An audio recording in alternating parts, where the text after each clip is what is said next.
ago, as Nathan said earlier. I was here 3 years ago in South Wales, out campaigning in Caerphilly, in Cardiff, in Newport, and indeed speaking here on this platform. And I could tell, I knew, despite the fact that nearly all of our leading politicians, particularly in Wales, despite the fact the international global order was telling us, remember what would happen if we voted leave? Indeed, George Osborne, our Chancellor, told us. Oh, I've got better than him coming up. George Osborne told us there'd be an emergency budget, interest rates would rise, taxes would go up, 500,000 jobs would be lost immediately, companies would leave the United Kingdom, plagues of black locusts would descend. Well, they might as well have said it. But I got the feeling in that week running up to the referendum here in South Wales and around the rest of the United Kingdom, I got the feeling that despite the threats, despite even President Obama coming over to tell us that we'd be at the back of the queue, I got the feeling that through all of this, we actually were independently minded people, we'd make our minds up, and we would vote to take back our independence. And I have to say, as the dawn came up on the 24th of June in London, I thought we'd done it. I thought we'd won. I thought we would.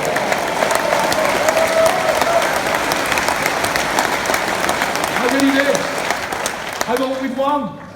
And then the following year, there was a general election in which the leaders of both the Conservative and the Labour parties said, vote for us and we will honour the promise we made to you at the time of the referendum, and we will leave the European Union. And nearly 85% of people voted for them. And I still thought, it's going to be okay, we've won. And then 498 members of Parliament voted for Article 50.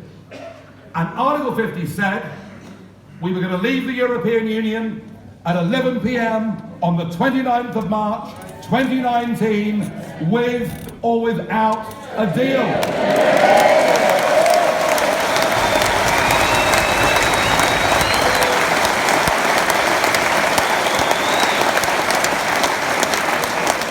And then I really thought we'd won. And you know, I have never regarded myself as being particularly naive, but even I cannot believe the extent to which our political class in both of our so-called main parties have openly and willfully betrayed the greatest democratic exercise.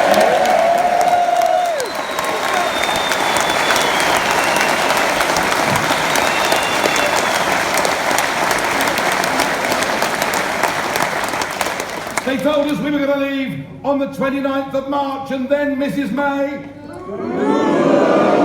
And I disagree with Anne Widdecombe very strongly on this point. Anne thinks this is the worst Prime Minister we've had since Anthony Eden. I think she's the worst Prime Minister in the history of our country.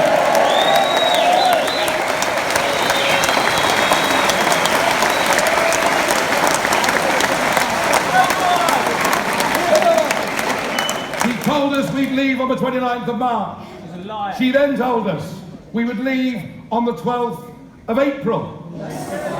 She then told us we would leave by the 30th of June.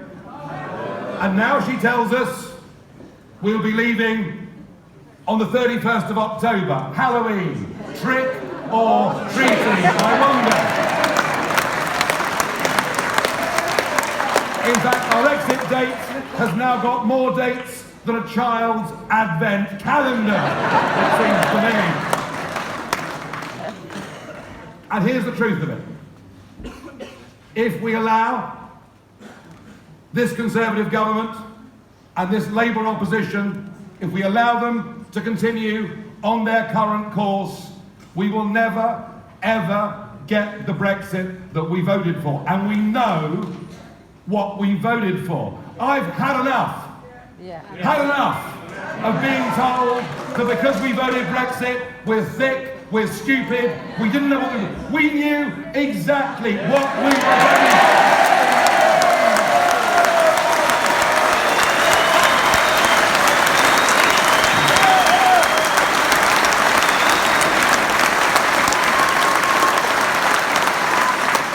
So I made a decision. I wasn't, after 25 years of campaigning endlessly the length and breadth of this Parliament, I wasn't, after 20 years of doing battle in the European Parliament up against my good friends Herman Van Rompuy, Michel Barnier, Guy Verhofstadt, top of the pops, Jean-Claude Juncker. Himself. I've got to tell you, Juncker, I mean, he's pretty useless before lunch, but afterwards, my God. So I've done my bit. I've battled to make these arguments in Brussels. I've battled to make these arguments throughout the United Kingdom. And I have to say, I thought to myself in December, I haven't spent 25 years fighting for this to be rolled over by a career class of politicians who have lied to us, betrayed us.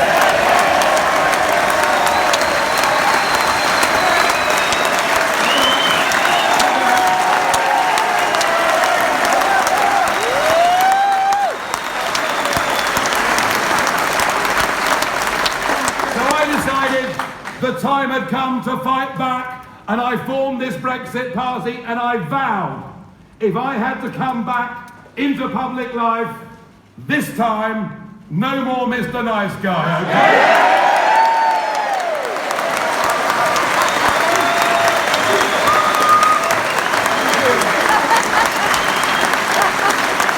And by that what I mean is this party, this campaign that we're embarked upon, heading towards the 23rd of May, this is no longer for me just about getting the United Kingdom out of the European Union. There is something bigger. There is something far more fundamental at stake here. This is about what kind of country we are. Are we to be the kind of free, democratic nation that observes the rules and respects its citizens? Or are we frankly to behave like a third world country? I promise you, if a vote in an African country was overturned, our political class in Westminster would all be having a fit of the vapours. They'd be demanding the United Nations was sent in because democracy had been broken. And yet, this humiliating situation, this most shameful chapter of the democratic history of our nation, it's happening here in our country. And I promise you this battle now is not just about Brexit. It's not just about getting us out of the European Union. It is in fact about sweeping away a political class who serve nobody but themselves.